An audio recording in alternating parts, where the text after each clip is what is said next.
up suaranya ya. Ya Nabi salam alaika.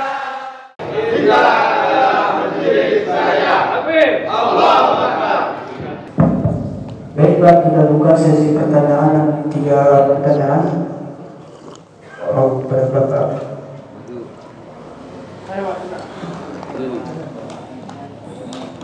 Ada luar.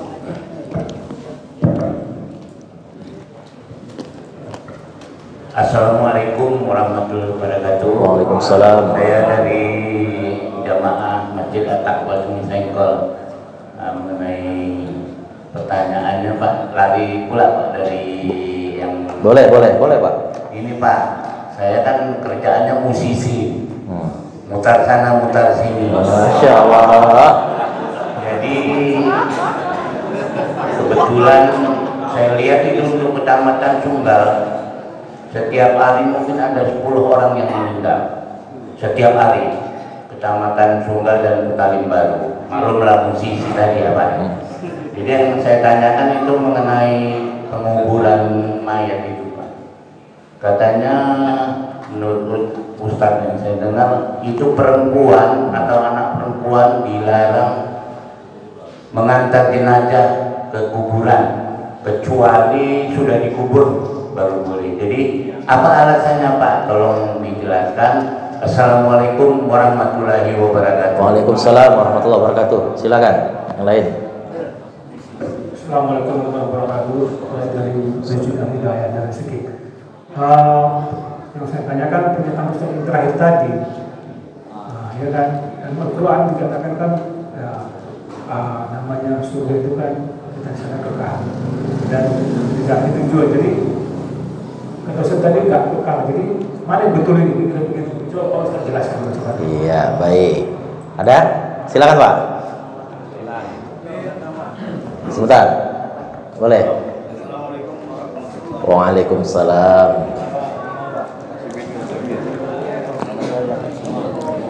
Saya langsung ke pertanyaannya Ustaz. Ya. Langkah rezeki pertemuan maut itu adalah rahasia Allah. Jadi kita kan sudah ditentukan kita akan masuk surga atau neraka.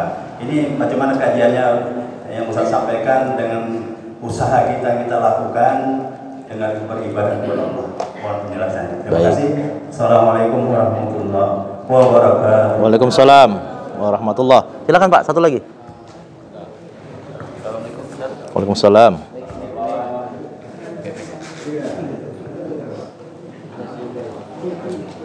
Sini Pak.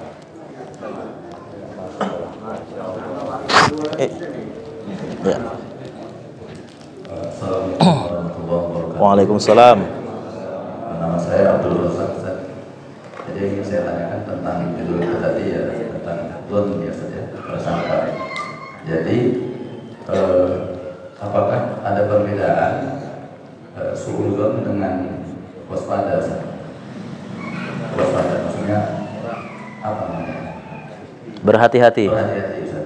Jadi kalau memang ada perbedaan, boleh nggak kita waspada Ustaz? Cukup sekian. Assalamualaikum warahmatullahi wabarakatuh. Waalaikumsalam warahmatullahi wabarakatuh. Baik, saya langsung. Yang pertama Bapak tadi Pak.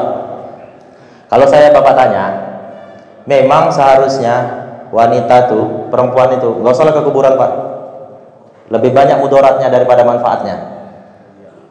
Kalau ini mau kita kaji nih Pak, mohon maaf, kuburan kita nih di Indonesia Raya ini rapat kurang rapat, sempit kurang sempit. Kalau orang tua kita dulu Pak ngajarkan masuk kuburan disuruh buka sendal, buka sepatu Pak, ditenteng. Tadinya saya nggak paham tuh Pak, saya tanya sama atu-atu itu, almarhum Syekh Hasan Maksum Lubis Pak, tuan guru rambut merah, pernah menjelaskan begini, kenapa orang masuk kuburan tuh harus buka sendal, buka sepatu? Andai kata kalau kita yang hidup ini dengar dengan apa yang terjadi di dalam kubur itu, nggak jadi kita masuk kubur. Gak usah kan doakan, masuknya aja nggak jadi kita kan. Kenapa? Karena sesungguhnya mereka itu yang sedang mati itu, yang mati itu jasadnya Pak. Tapi ketika sudah Allah masukkan dalam kubur, Allah balikkan kembali Pak nyawa, dalam arti kata bukan nyawa untuk hidup, tapi karena mau kena sidang sama para malaikat. Makanya kenapa saya bilang kalau saya ditanya ibu-ibu, perempuan, wanita itu nggak usah lah kuburan, banyak mudaratnya. Kadang Pak lagi duduk nih, kuburan sempit-sempit nih Pak.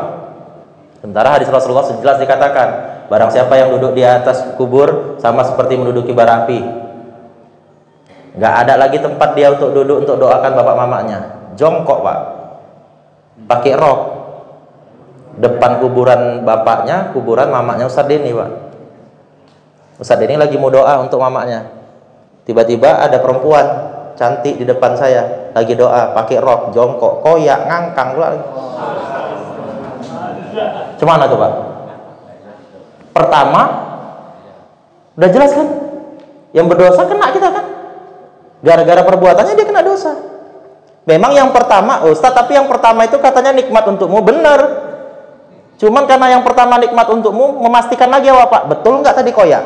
Ya kan jadi masalah lagi kan? Timbul dosa buat kita lagi. Itu satu.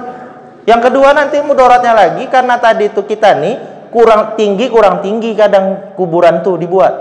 Ngelangkah sana, ngelangkah sini. Nyangkut, roknya koyak, jadi masalah lagi. Dah, di langkah sana, langkah sini. Itu satu Pak. Jadi kalau Bapak nanya saya nih, kalau saya memang tidak diharuskan sih kalau wanita itu harus ziarah kubur ataupun apa. Kalau tadi Bapak punya pendapat, oh setelah dikubur baru boleh. Nggak ada. Doakan aja loh Pak. Kita pun ini sebenarnya kalaupun ziarah kubur, tujuan kita kan cuma satunya, ingat matinya kan. Pasti bakal masuk dalam kubur, bukan ngapa-ngapain. Bukan karena mau daftar PNS baru datang ke kuburan minta doakan sama bapak mama yang udah dikubur. Bukan. Satu Pak, itu jawaban saya. Lalu Pak, tadi Pak tentang dikekalkan. Nah, ini dia. Ini bahasanya kan berbeda Pak. Ketika khalidina fiha abada, dikekalkan Allah kita nanti di surga. Pertanyaan saya tadi apa? Apakah surga itu kekal? Kan saya tanya. Apakah surga itu baqah atau kekal?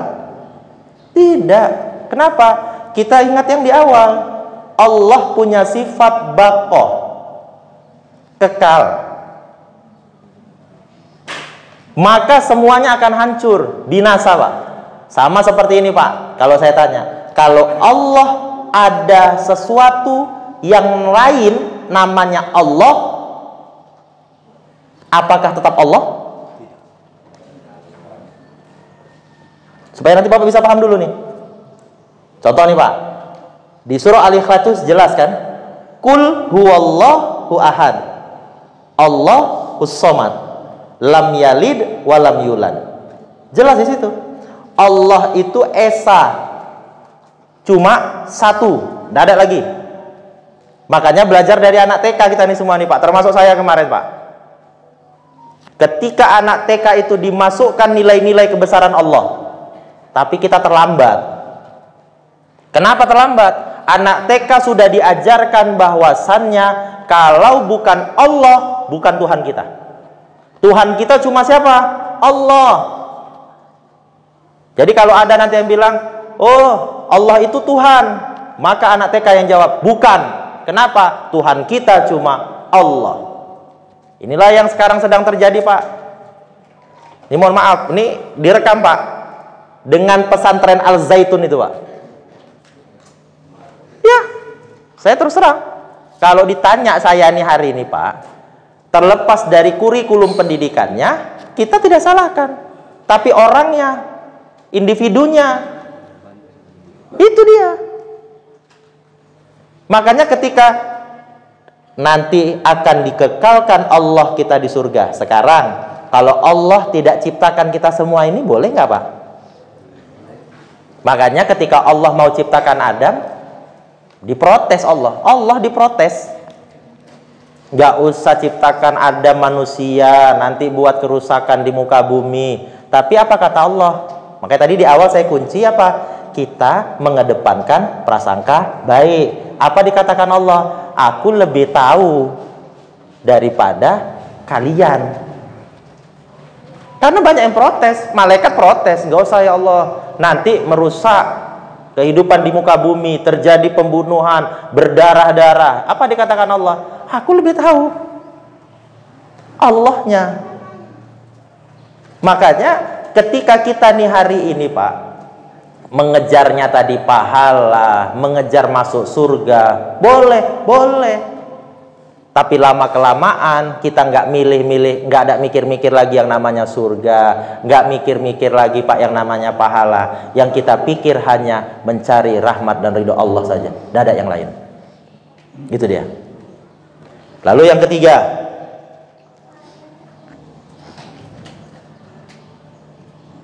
tentang usaha kita Pak kepada Allah. Sekarang Pak begini, ketika kita sakit, katanya orang sakit itu menggugurkan dosa-dosa, benar? Benar. Lalu orang sakit ini Pak, karena dibilangnya aku udah banyak kali dosa lah dalam hidupku ini, gak apa-apa lah, kayak gini aja lah, aku sakit sampai mati pun gak apa-apa. Salah atau betul Pak? Salah kan? Kenapa? Gak ada usahanya. Sakit bener menggugurkan dosa. Sekarang saya tanya, mohon maaf orang-orang tua saya, bapak-bapak saya yang orang tua, mana lebih enak ibadah di waktu muda atau di waktu tua Pak? Muda apa ibadah? Kan? Kita tanya balik, kitanya. Oh, kita ngedepankan prasangka baik dulu Ustaz. Baik, boleh. Kita ibaratkan kita balik usia 15. Sekarang usia kita 65. Misal, ternyata dari usia 15 menjelang 65, batas usianya sampai 50, dari 15 sampai 50 nggak pernah beribadah. Baru beribadahnya dari usia 50 sampai 65, baru 15 tahun. Takdir Allah nih Pak. Di usia 50, pada saat sudah sadar dirinya mau beribadah, Allah kasih kenikmatan Pak. Kena stroke. Stroke itu nikmat. Kalau bagi yang sadar. Cuma kan kita ini terkadang sadarnya kan terlambat kan Pak. Setelah terjadi baru kita sadar. Kalau belum terjadi, makanya gini, logika sederhana. Kita hidup menjalani takdir Allah. Benar? Tapi kita tidak boleh berlindung di balik takdir. Bener nggak Pak? Contoh lagi nih, Bapak dari rumah mau ngaji FKSMM di sini, hujan deras,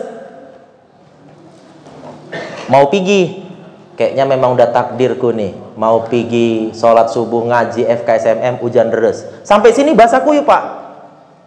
Ditanya sama BKM, kok basah Bang? Memang udah takdirku hari ini, ditakdirkan Allah mau sholat subuh harus hujan basah. Bener atau salah? Cik, kita hidup benar menjalani takdir, tapi berlindung di balik takdir kita nggak boleh. Ada usaha kita Pak. Hujan deras dari rumah, pakai payung, pakai jas hujan kita. Harus ada usaha dari kita. Makanya bagaimana kita berusaha untuk senantiasa mengedepankan prasangka baik kita sama Allah, yakni perbanyaklah istighfar kita mohon ampun. Makanya Sayyidul Istighfar itu Pak, ketika kita mengatakan wa ana ala ahdika wa wa'dika mastata'tu, disitulah kita sadar Pak siapa diri kita. Dikunci Allah, faghfirli fa innahu la yaghfiru dzunuba illa anta. Dikunci Allah kita. Makanya usaha dari kita itu harus terus berusaha Pak. Mohon maaf Pak, 2012 pada saat saya pensiun dini, mengantongi duit 10.000 rupiah di zaman itu Pak, susah kali selama 6 bulan pada saat itu.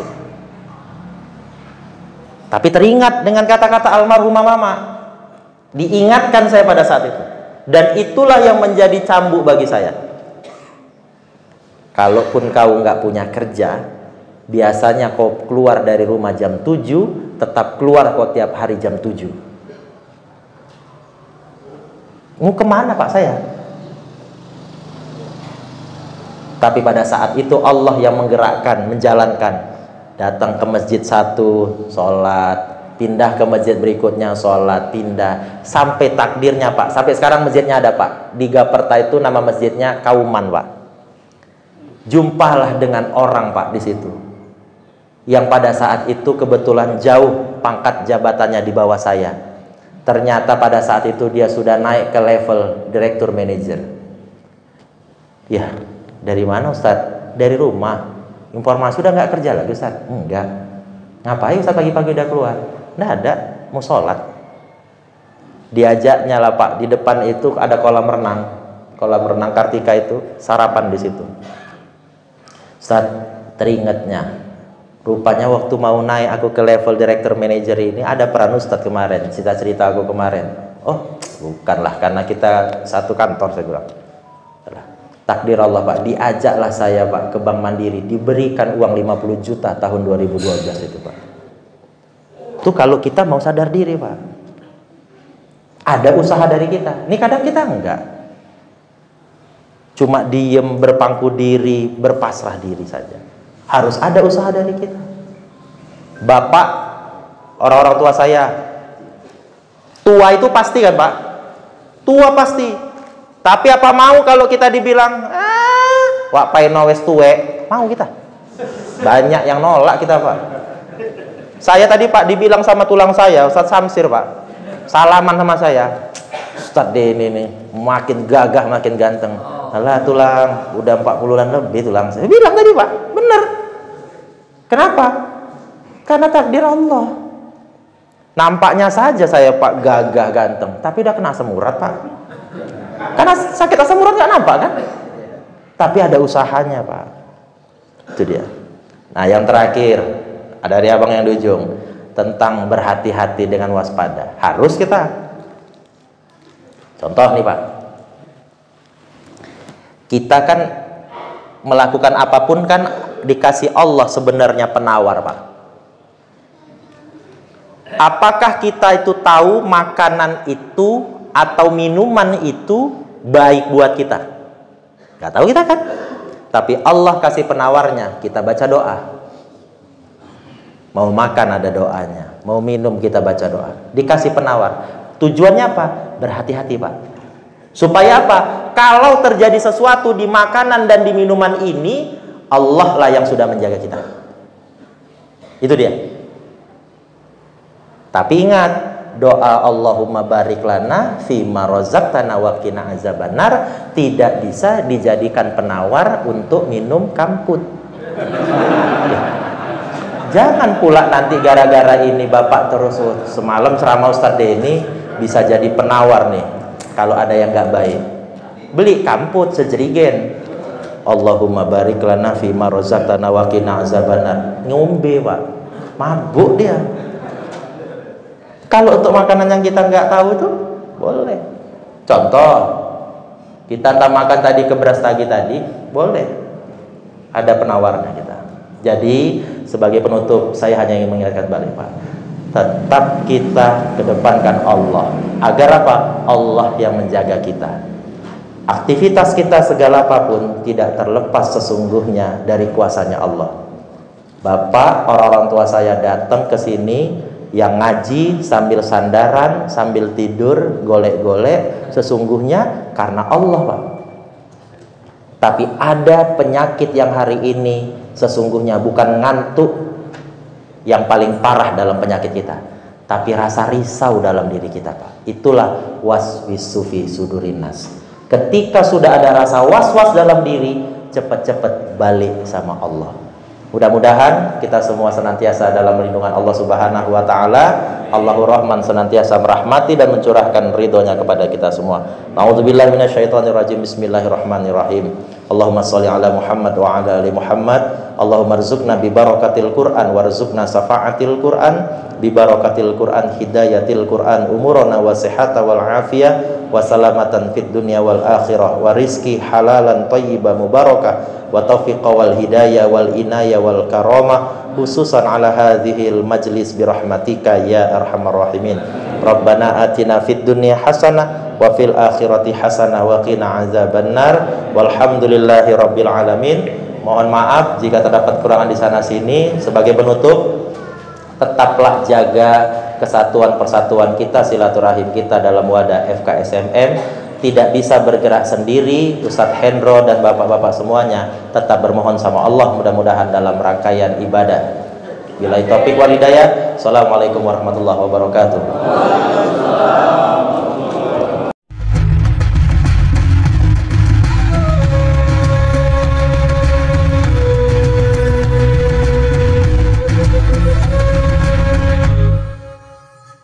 Jangan lupa, supaya channel ini bermanfaat, padamkan warna merah. Klik subscribe.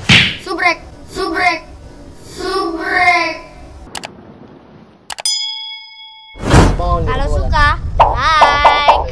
Jangan lupa bagikan ke sahabat dakwah dengan cara share video ini.